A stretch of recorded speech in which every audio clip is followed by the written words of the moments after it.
Alright, so in this video, we're going to be talking about interior intersections, and interior intersections are formed if two secants or chords intersect inside of a circle, and these do not form a central angle. So we are going to be using a new formula here, and we're going to be using our circle that we have here as an example. So we have a circle with chords AD and BC. They're intersecting at some point. And let's go ahead and write our formulas here. So we're going to start with angle number 1. So angle 1, that is going to be equal to 1/2 the measurement of arc AB plus the measurement of arc CD. So if we add arc AB, this one right here, and CD right here, and then divide by 2, or multiply by 1/2, we will get the measure of angle 1.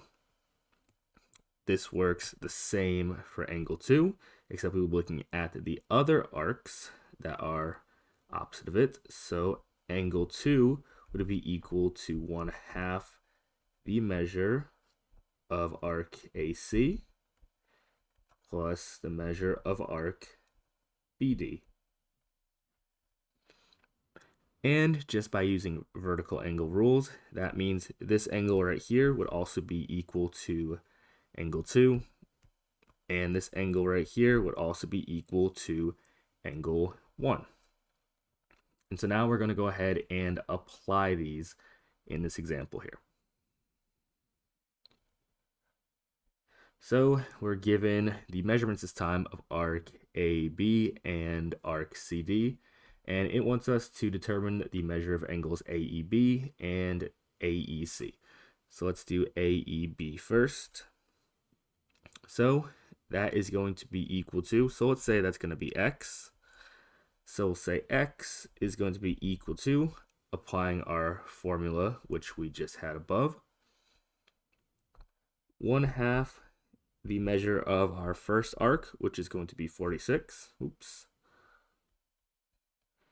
plus our second arc, 82, and that means X will be equal to 1/2 times 46 plus 82, which is 128. Divide that by 2, and X will be equal to 64. So our answer for this first one here is X equals 64. Next, we're going to go ahead and determine the measure of arc, or not arc, of angle AEC. So we see that these two angles are here are supplementary to each other. So we can just take 180 minus 64. 180 minus 64, that would give me 116. And so that means that this angle right here is going to be equal to 116 degrees. So that would be how we got both of our angles here by using our interior intersections rules. Now we're going to go ahead and apply this to an even further example. So here, we're not even going to worry about what this says right here. We're just going to be determining X, and then we'll go ahead and plug it back in after to get the whole entire angle. This one says we have arcs AB and arcs CD again, and we are also given our interior angle this time, and we're going to solve for X first. So we know our interior angle is going to be equal to 5x minus 7, and that's going to be equal to 1/2 times 27 plus 119.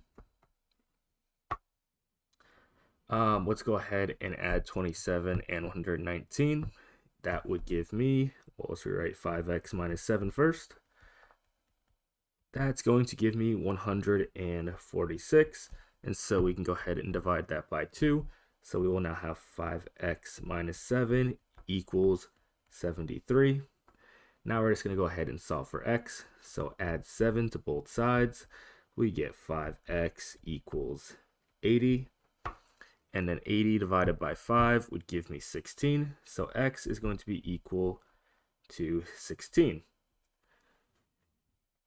If the question asked us to solve for x, we would go ahead and stop there. But let's say it asked us for angle CED.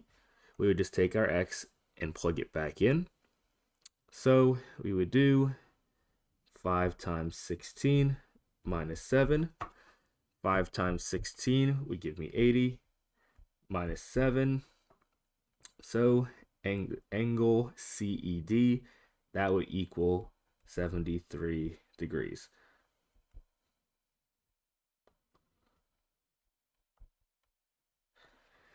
And then even further as extension, maybe instead it asked us for angle AEC, which would be this one right here.